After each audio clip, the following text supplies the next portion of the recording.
예전에 TV 광고에 가전제품 광고에 순간의 선택이 10년을 좌우한다. 그런 광고 기억나시죠? 네. 정말 그때는 가전제품 하나 사는 게 상당히 큰 일이었죠. 큰 맘 먹고 사야 하는 그런 가전제품이었습니다. 요즘에야 뭐 디자인만 조금 마음에 안 들고 조금만 성능이 뒤떨어지고 유행에 처지면은 수시로 바꾸는, 어떻게 보면 소모품처럼 가전제품이 되어 있지만 지금으로부터 20-30년 전만 해도 한번 가전제품을 들여놓으면 10년, 20년을 그렇게 써야 하는, 상당히 집안에서 소중한 물건으로 그렇게 취급이 되어져 있는데, 순간에 내가 어느 것을 선택하느냐에 따라서 10년, 20년 정말 잘 샀다, 아니면 뭔가 내가 이걸 왜 그때 이걸 샀어, 그래도 바꾸지 못하고 그 불편함을 계속 감수해야 한다라고 하는 그 부분을 콕 집어서 순간의 선택이 10년을 좌우합니다 라고 하는 가전제품의 광고가 기억이 납니다. 물론 신학적으로 교리적으로 말씀을 드릴 때 오늘 말씀에 오해가 없으시기 바랍니다. 구원은 우리의 선택이 아닙니다. 내가 선택을 했기 때문에 내가 구원을 받는다, 이렇게 들으시면 큰 오해입니다. 그러나 우리가 그 구원을 교리적으로 설명할 때 여러 가지 우리가 상상하고 우리가 해석하고 우리가 이해할 수 있는 그런 범위에 있는 것이 아니기 때문에 상당히 어렵습니다. 해가 서산에 기웃기웃 넘어간다라고 하는 시적 표현처럼 사실 해가 서산에 넘어가는 건 아니죠. 지구가 자전함으로 인해서, 해는 가만히 있는데 지구의 자전으로 인해서 내막막에 들어오는 햇빛이 직각을 넘어서 넘어간다, 이렇게 표현해야 논리적으로 맞는데, 우리는 논리를 택하지 않고 뭐를 택하죠? 시적인 표현으로 해가 서산에 넘어간다, 이렇게 해도 다 우리는 그 말이 무슨 말인지 아는 것처럼 우리 신자의 구원에 관한 이야기도 애시당초 우리가 선택을 해서 구원에 이른다라고 하는 것에 대해서는 우리는 동의하지 않습니다. 하나님께서 전적으로 우리를 택하신 것이지, 우리가 하나님을 택하고 우리가 말씀을 택하고 우리가 그리스도를 택한 것이 아니다라고 하는 것은 기본 교리에 깔려져 있습니다. 그런데 오늘 제가 말씀드리고자 하는 것은 구원에 관한 것이 아니라 우리의 삶 속에서 일어나는 하나님의 열매 맺는 일에 대하여 우리가 매 순간 선택해야 하는 일에 대해서 함께 은혜를 나누고자 함입니다. 잘 아시는 대로 아브라함이 이제 조카 롯과 함께 생활을 하면서 하나님께서 그에게 복을 주셔서 그의 재산이 불어나기 시작을 했습니다. 양떼가 늘어나기 시작했습니다. 염소떼가 늘어나기 시작했습니다. 그런데 사막이라고 하는 그곳의 초장에 그 한계가 정해져 있었습니다. 그러다 보니까는 아브라함의 종들이 있었고, 그러니까 아브라함의 양을 키우는 종들이 있었고, 롯의 양을 키우는 종들이 있었어요. 그러다 보니까는 자꾸 다툼이 일어나기 시작을 하는 거예요. 물도 한정되어져 있고 풀도 한정이 되어져 있다 보니까는 서로 자기 주인에게 잘 보이기 위해서 먼저 가서 조금 더 자기 양떼에게 더 먹이려고 하는 이런 일들은 흔히 있는 일들 아니겠어요? 그래서 아브라함이 이러다가는 조카하고 이거 사이가 등지겠다 해서 결단을 내립니다. 이러다가 보니까는 자꾸 종들끼리 다툼이 일어나는데 이 다툼이 결국 너하고 나까지 이게 번지겠구나.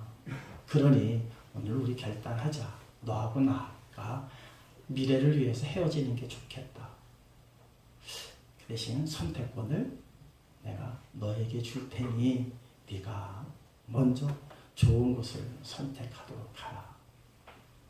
조카 롯이 그 얘기를 듣고 맞는 말이거든요. 그렇지 않아도 종들한테 자꾸 들려오는 얘기가 있었고 해서 알았습니다 하면서 쭉 둘러보니까는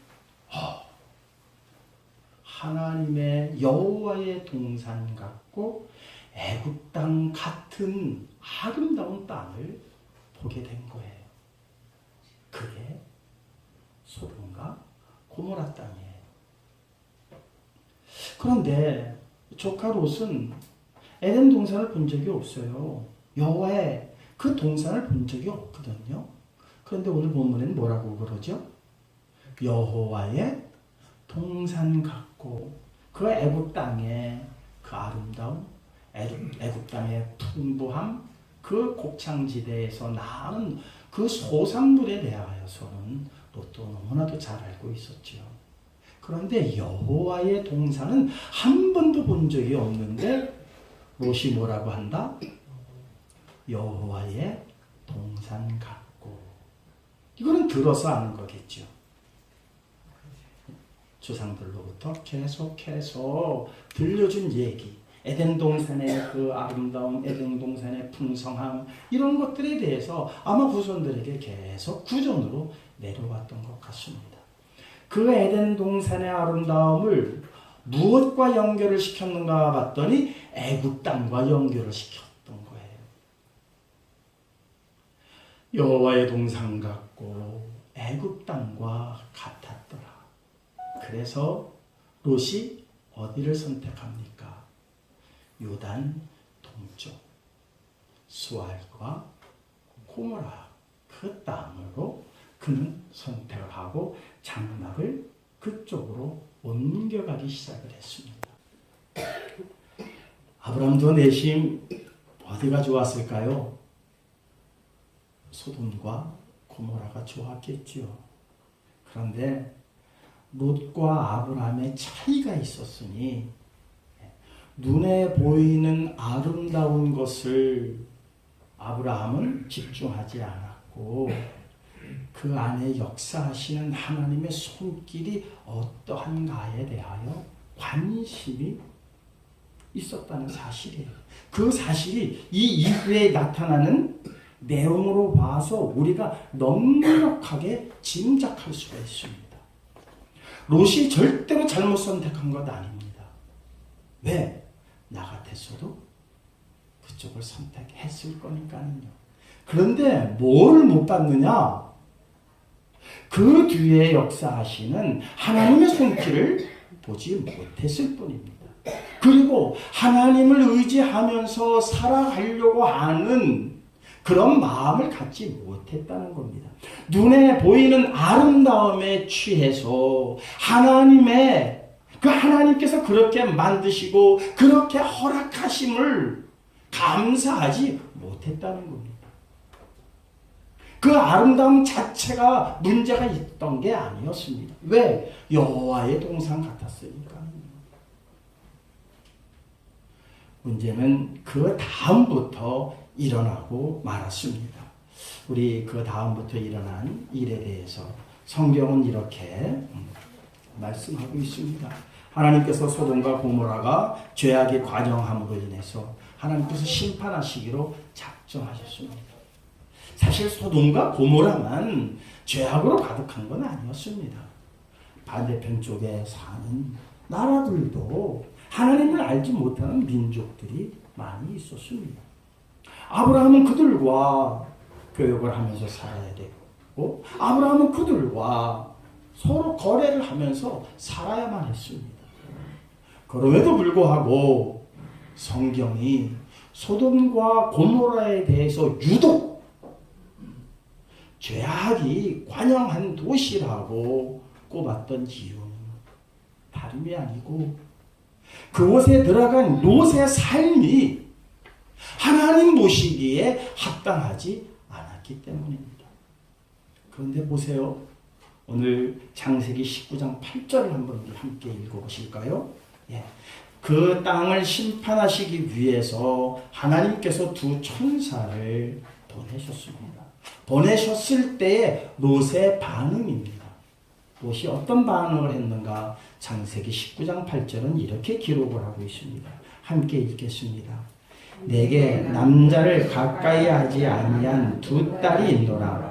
청하건대 내가 그들을 너희에게로 이끌어내리니 너희 눈에 좋을 대로 그들에게 행하고 이 사람들은 내 집에 들어왔은즉 이 사람들에게는 아무 일도 저지르지 말라. 이거 대단한 결심 아닙니까? 하나님의 천사가 지금 롯의 집에 들어갔어요. 그랬더니 동네 사람들이 몰려와가지고 야, 너희 지금 새로 들어온 두 사람 있지? 그 사람 좀 내보내. 우리가 그를 상대할 거야. 얼마나 위험한 발언인지 모릅니다.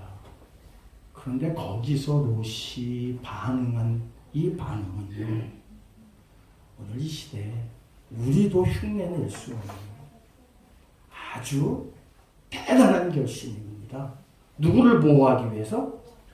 천사를 보호하기 위해서. 대단한 신앙 아닐까요? 우리가 성경을 보면서 직시해야 할 부분이 있습니다. 분명히 봐야 할 부분이 있습니다. 놓쳐서는 안 되는 부분이 있습니다. 결론만 보고 롯은 잘못했어 이렇게 섣불리 얘기해서는 안 됩니다. 성경은요 롯이 한 일에 대하여 분명하게 기록하고 있습니다. 물론 자기 두 딸을 남자를 알지 못하는 자기 두 딸을 내어준 어떤 그 한 부모의 그 행동 21세기의 도덕과 윤리관으로서는 도저히 이해할 수 없는 행동이지만 그러나 이건 고대 사회에 있었던 일이기 때문에 지금 21세기의 윤리관과 도덕관으로 감히 그러다 그렇지 않다 그렇게 말할 수 없습니다. 우리가 사는 지금 21세기 이 사회에서도 도덕관과 윤리관이 전혀 다른 사람들이 있습니다. 그것은 그들이 살아가는 방식이고 그들이 생존하는 방식이기 때문에 생존의 방식에 대해서 감히 우리의 윤리와 우리의 기준에 어떤 도덕의 잣대를 들여다서는 안 됩니다. 어쨌든 고대에 있었던 일이고 이 일이 잘했다 못했다를 떠나서 야 어떻게 도덕적으로 윤리적으로 이룰 수 있느냐 평가하기 이전에 롯의 결단은 대단한 결단이었다. 누구를 보호하기 위한 결단이었다? 천사들을 보호하기 위한 결단이었다. 그런데 그 다음에 문제가 있습니다. 이 결단 앞에 아브라함의 결단도 있었죠. 세 천사를 먼저 만난 사람이 아브라함이에요. 아브라함은 가서 음식을 만들고 물을 가져와서 그들의 발을 씻기고 영접하면서 그들과 대화하는 장면이 있습니다.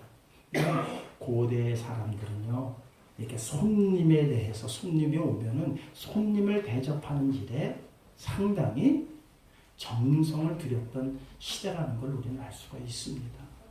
또 그 손님을 통해서 주변 나라의 이웃에 관한 정보를 들을 수 있기 때문에 손님을 극진하게 대접하는 것은 그들이 지금처럼 어떠한 통신망이 있는 게 아니잖아요. 지금 지구 반대편에서 일어나는 일들 우리가 바로바로 지금 알 수 있는 그러한 시대가 아니잖아요. 김보민 집사님 오늘도 탁 보내왔더라고요. 파푸아뉴기니에서 그 아름다운 모습 그런 거 하나이가 쫓아가면서 헬로 하면서 우리 60년대 미군 찢혀지라가 온 쪼그레 김미 하면서 쫓아다녔던 그런 동영상을 그대로 찍어봤어요. 바로 실시간으로 우리가 반대편에 있는 지구 반대편에 있는 데서 일어나는 일들을 거의 실시간 가깝게 우리가 볼 수 있고 상황을 알 수 있는 이 시대처럼 그랬더라면야 좋겠지만 뭐 손님 오는 거 뭐 사실 뭐 외국인 들어오는 거 별로 관심이 없잖아요. 그러나 고대 사회는 그렇지 않았어요. 외부에서 손님이 한번 들어옴으로 인해서 외부의 어떠한 상황을 알 수 있는 아주 소중한 그러한 시간이었기 때문에 그들은 극진히 대접합니다. 아브라함이 천사를 극진히 대접했던 것도 그러한 삶의 풍습에서 나온 것이고, 지금 롯이 두 천사를 그렇게 극진히 대접하고 보호하려고 하는 것 또한 그 시대에 당연히 있었던 일들입니다. 다만 동네 청년들이 죄가 관영함으로 죄악으로 그렇게 꽉 차 있었기 때문에 두 천사에게 못된 짓을 하려고 그 동네 사람들이 롯의 집안을 애워쌌습니다. 두 천사는 그 땅을 심판하러 온 천사들이었습니다. 여기까지는 참 롯이 한 게 참 잘했어요. 그런데 롯과 아브라함과 결정적으로 갈라지는 것을 볼 수가 있습니다. 이것이 작은 차이입니다. 별것 아닌 것 같습니다. 처음부터 롯과 아브라함의 생각이 달랐고 하나님에 대한 생각이 달랐고 이런 게 아닙니다.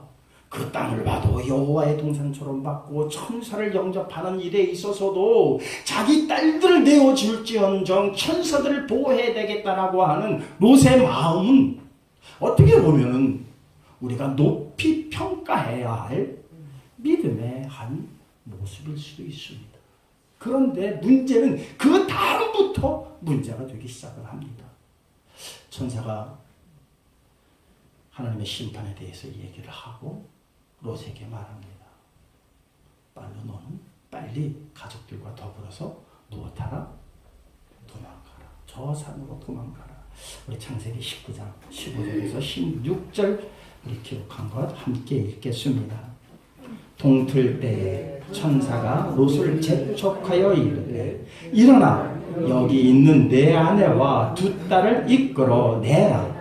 이 성의 죄악 중에 함께 멸망할까 하노라.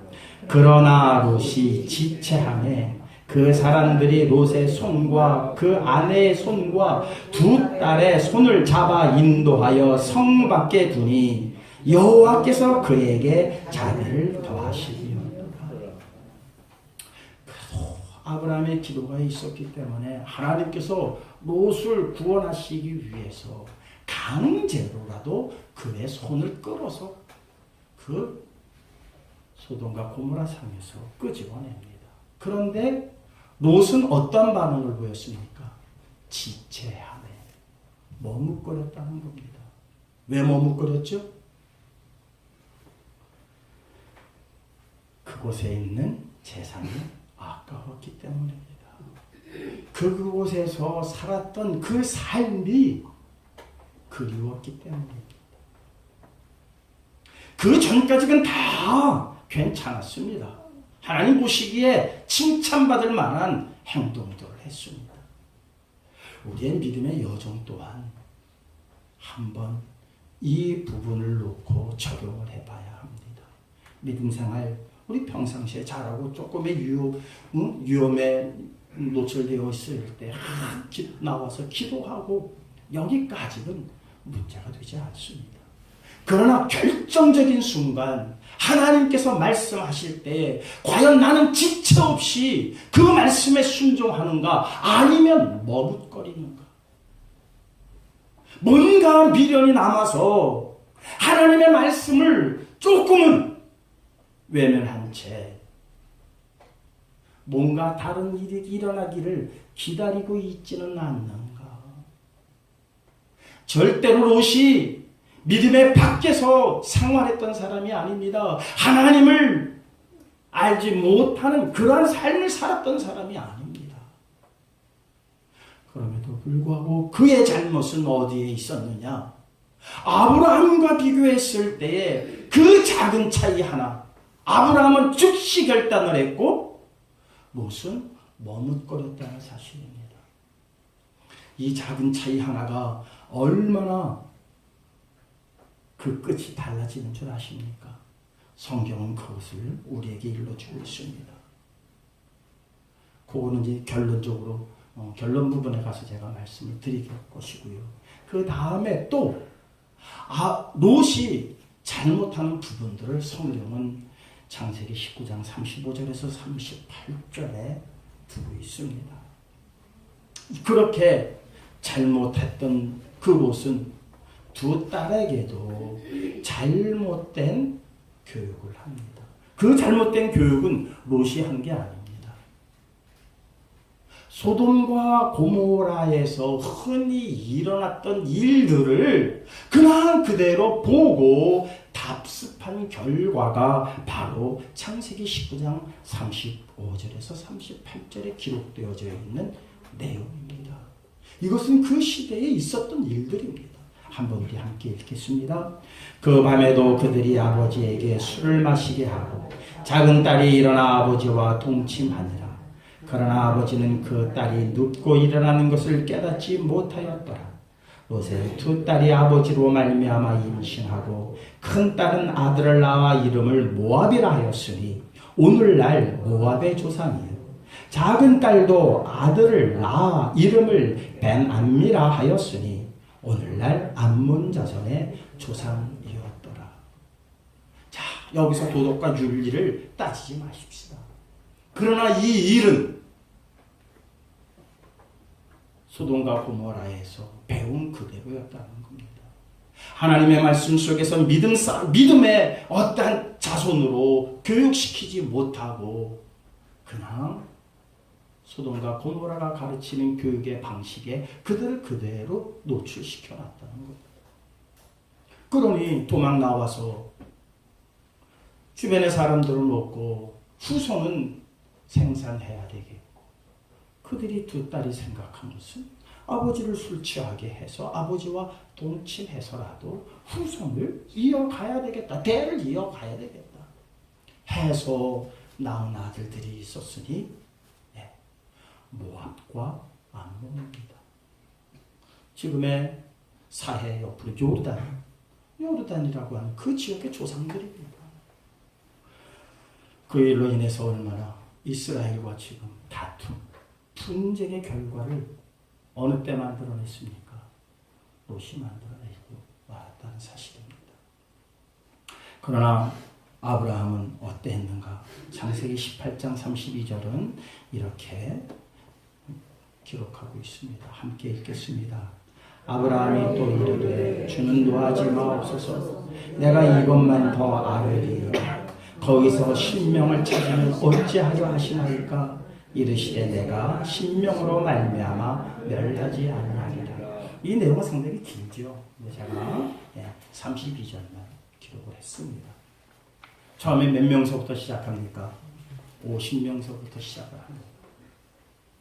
그리고 45명, 40명, 30명, 20명, 10명까지 내려갑니다. 계속해서 아브라함은 소돔과 고모라를 향해서 기도하고 있습니다. 어떻게 하면은 저들을 구할 수 있을까? 하나님과 계속 기도하고 있는 모습입니다. 물론 조카 롯이 거기에 있었기 때문이기도 했지만 아브라함의 넓은 마음은 모두가 하나님께로 돌아오기를 소원했습니다. 다시 말하자면 그 아브라함의 삶의 중심은 무엇이었다? 하나님이었다는 사실입니다. 그러니 그 광야에서 풀도 제대로 없고 물도 구하기가 그 어려운 땅을 그는 그냥 아무런 거리낌 없이 그 땅을 택합니다. 인간적으로 본다면 얼마나 미련한 선택이었습니까? 인간적으로 본다면 얼마나 바보 같은 선택이었습니까?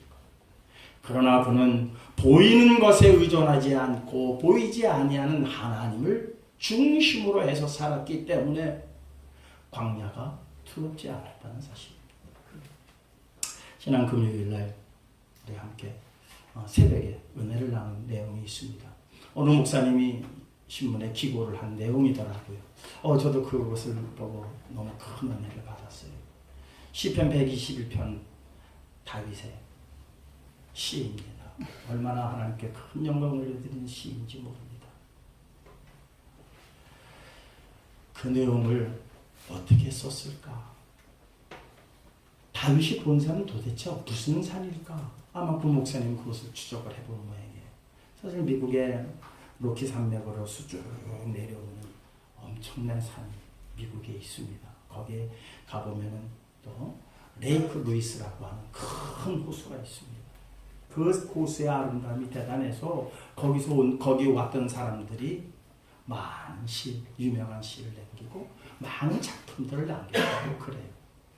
그 일본의 어느 음악가는 그 호수를 보고 레이크 루이스라고 하는 그 피아노 곡을 남겼다고 해서 저는 그 곡에 대해서 잘 모르지만 기고문이 그렇게 나와 있어요. 그렇게 엄청난 대자연의 아름다움을 보고 영감이 떠올라서 그러한 작품들을 기록할 수 있었다. 남길 수 있었다. 그렇다면은 다윗은 도대체 무슨 산을 보고 시편의 121편을 지었을까? 근데 다윗이 본 산은 그냥 낮은 다람 언덕이었다는 거예요. 시편 121편은 결국 1967년에 이스라엘과 아랍의 중동 전쟁, 6.1 전쟁에서 이스라엘을 결정적으로 승리케 하는 역할을 하는 게 바로 시편 121편입니다. 그 어려운 상황에서, 그 불리한 상황에서 모세 다윈이라고 하는 국방부 장관은 온 국민을 향해서 우리에게는 비밀병기가 있다라고 선포를 합니다. 온 국민이 라디오 청취를 합니다. 그때에 모세 다윈이라고 하는 국방부 장관이 읽은 내용이 바로 시편 121편입니다. 눈을 들어 산을 보리라. 우리의 도움이 어디서 올까? 천지를 지으신 여호와께로다.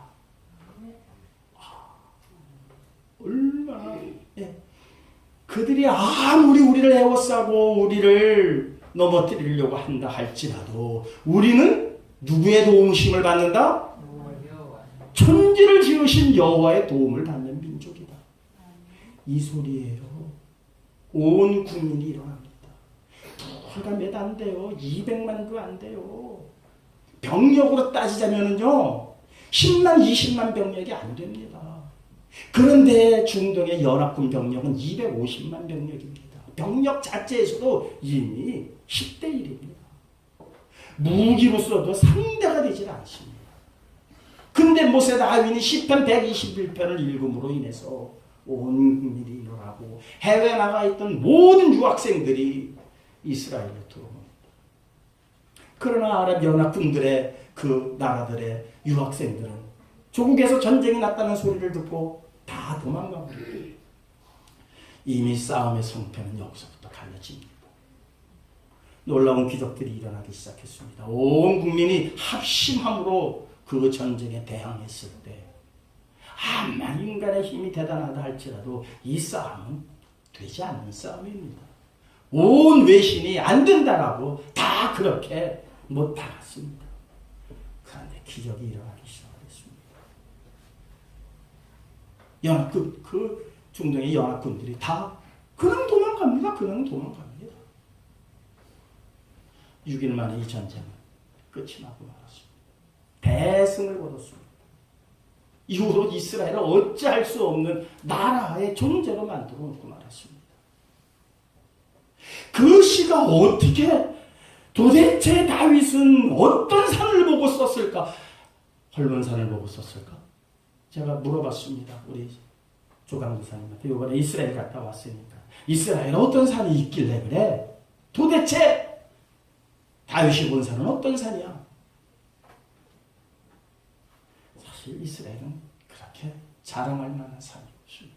다윗이 본 산은 그냥 사막 언덕이었습니다. 눈에는 사막 언덕이었지만 다윗의 눈에는 하나님이 지으신 능력의 동산으로 보였던 겁니다. 그래서 그는 우리가 보기에는 그저 바람 언덕이고 풀 한 폭이 안 나는 그러한 황무지 같은 동산이었지만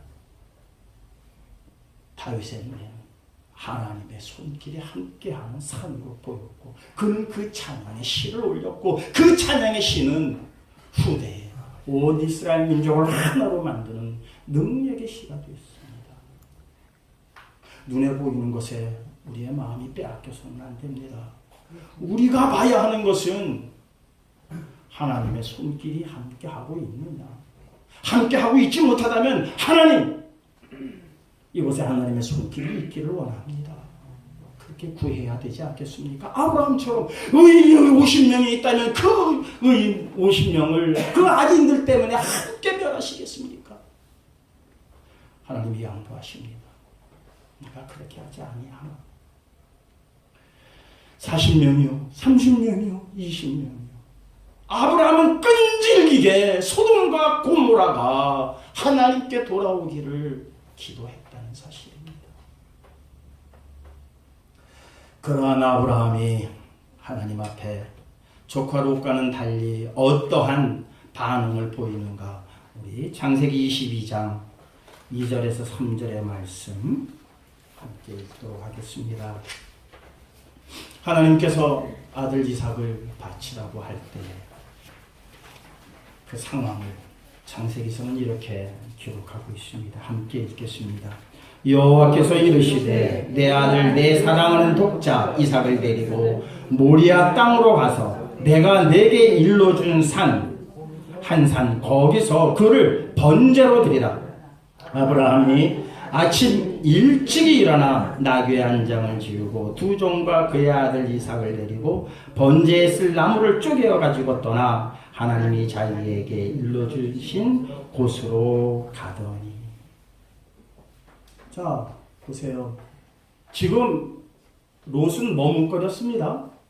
지금 심판이 임하는데도 이제 막 위급한 상황인데도 뭐 때문에 머뭇거렸다고요?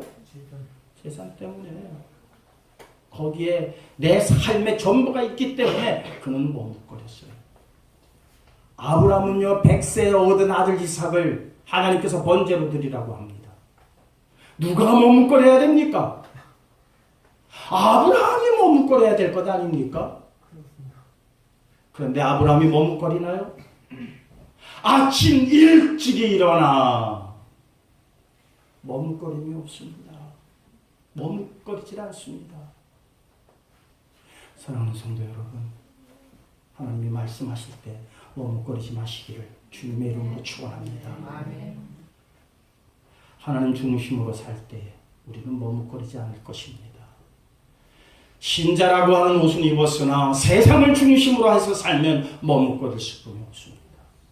그러나 하나님 중심으로 해서 살 때 우리는 머뭇거림이 없습니다. 그 결과가 어떻게 나누어지는가를 보십시다. 그러고 나서 그 결과가 중요하지 않습니까? 창세기 22장 14절입니다. 함께 읽겠습니다. 아브라함이 그 땅 이름을 여호와 이레라 하였으므로 오늘날까지 사람들이 이르기를 여호와의 산에서 준비되리라 하더라. 여호와의 산에서 준비되리라 하더라. 미래 미완료형입니다. 준비되리라. 무엇이 준비되는 겁니까? 도대체 그 산에서 하나님께서 이삭을 바치라고 하셨을 때에 머뭇거리지 아니하고 칼을 뽑아들었던 그 아브라함의 믿음. 하나님께서 다급해서 아브라함아 칼을 고도록 하라. 네가 나를 얼마나 사랑하는지 내가 이제 알았노라. 이삭에게 손대지 마라. 눈을 들어봤을 때 한 염소가 숯불에 걸려있는 것을 봤습니다. 그래서 아브라함은 그것을 여호와 이레라고 이름을 지었습니다. 그게 모리아산입니다. 이곳에서 무엇하리라? 여호와의 산에서 준비되리라. 하나님께서 계속 준비하고 계시다는 겁니다. 어디서? 모리아산에서. 우리 역대하 3장 1절입니다. 함께 읽겠습니다. 솔로몬이 예루살렘 모리아산에서 여호와의 전 건축하기를 시작하니 그곳은 전에 여호와께서 그의 아버지 다윗에게 나타나신 곳이요 여부스 사람 오르난의 타장 마당에 다윗이 정한 곳이라. 다윗이 전쟁에서 대성을 하고 돌아왔습니다. 그러고 나서 막 흥분됐습니다. 야, 우리 이스라엘 족속의 사람들 앞으로 전쟁에 나갈 수 있는 청년이 몇 명이 다 있는지 한번 계수해 보도록 하시오. 요압 장군에게 명령합니다. 그리하지 마옵소서. 하나님께서 이것은 하지 말라고 하신 겁니다. 아닙니다. 내 명령을 따르시오. 그래서 전쟁에 나갈 수 있는 사람들을 계수해서 보고합니다. 하나님께서 그것을 상당히 그 일에 대해서 노하셨습니다. 선지자 갓을 통해서 세 가지 제안을 말씀하십니다. 세 가지 제안을 너 선택해라. 네가 잘못을 했으니 너는 세 가지 중에 네가 하나를 택해야 되겠다. 다윗이 놀랍니다. 그래서 전염병이 도는 걸로 그렇게 하나님의 재앙이 임하게 되었습니다. 죽어가는 숫자가 너무 많습니다. 다윗이 하나님 앞에 기도합니다. 하나님, 제가 잘못했습니다. 제가 잘못했으니 나를 치셔야지 왜 내 백성들을 그러십니까? 하고 하나님 앞에 기도하는데 그곳에서 나가다 보니까는 하나님의 천사가 서 있는 걸 보게 되었습니다. 그곳에 땅에 얼굴을 대고 엎드립니다. 기도합니다. 하나님께서 천사들에게 명령하십니다. 그 재앙을 거두도록 하라. 우리 이렇게 보니까는 하나님의 천사들이 있어서 뭐라고 그러냐? 다윗이 내가 이곳에서 내가 하나님께 제사를 드려야 되겠다. 그런데 그게 오르난 타작마당이었습니다. 그러면 오르난에게 말합니다. 이 땅을 내게 팔도록 하라. 아닙니다. 왕이시여 그만 가져가시옵소서. 아니다. 금죽 100세기를 주고 그 땅을 매입을 합니다. 그리고 그곳에서 하나님께 제사를 드립니다. 바로 모리아산, 이삭을 바치게 했던 그 산에서 하나님께서 준비되리라 하셨던 그 약속의 말씀이 이삭을 통해서 하나님께서 제사를 받으시고 그들을 용서하셨습니다. 그리고 훗날 솔로몬은 그곳에 여호와의 전을 짓습니다. 그리고 그 성전의 앞마당과 뒷마당에서 훗날 어떤 일이 일어납니까? 그리스도의 십자가의 사건이 일어납니다. 골고다의 산에서 주님께서 우리 모두를 위해서 대속의 피를 흘리십니다. 너무나도 일맥상통하지 않습니까? 아브라함은 그 일을 통해서 무엇을 준비한 겁니까? 온 인류의 구원을 준비하는 일을 그렇게 성경 기록하고 있습니다. 롯은 뭐 했습니까? 롯은 뭐 했습니까? 모압과 암몬이라고 하는 자손을 낳음으로 인해서 이스라엘을 계속 괴롭게 하는 일에 시도가 되지 말지 않았습니까? 무엇이 이렇게 갈라놓았습니까? 작은 선택 하나, 작은 차이 하나가 결과를 이렇게 바꿔놨다는 겁니다. 아브라함을 통해서 하나님의 구원의 역사가 예루살렘, 그 모리아산 골고다 언덕에서 당신께서 직접 이 땅에 오셔서 피를 흘리심으로 모든 인류의 죄를 대속하시는 이 놀라운 역사, 성경은 뭐라고 기록하고 있습니까? 오늘날까지 사람들이 이르기를 여호와의 산에서 준비되리라 하더라. 사랑하는 성도 여러분, 우리는 계속 선택하면서 살아야만 합니다. 그 선택이 구원을 얘기하는 것 아닙니다.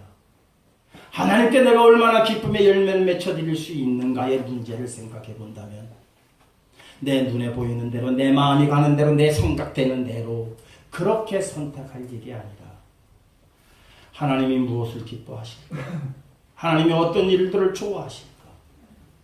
하나님께서 내게 향하신 뜻은 무엇일까? 하나님을 중심으로 해서, 그리스도를 중심으로 해서 우리가 살아갈 때 우리의 결과는 이렇게 달라지게 될 것입니다. 하나님께서는 아브라함을 축복하셨습니다. 그에게 약속하신 대로 하늘의 물결처럼 바닷가의 모래알처럼. 사실 이스라엘 국민이 이제는 지금 뭐 250만 분이 안 됩니다.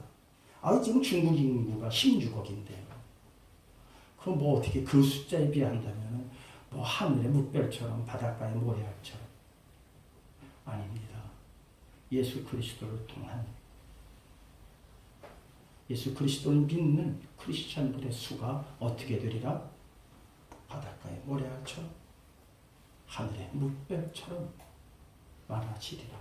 하나님이 약속하셨으니만큼 그 약속은 반드시 성취될 것입니다.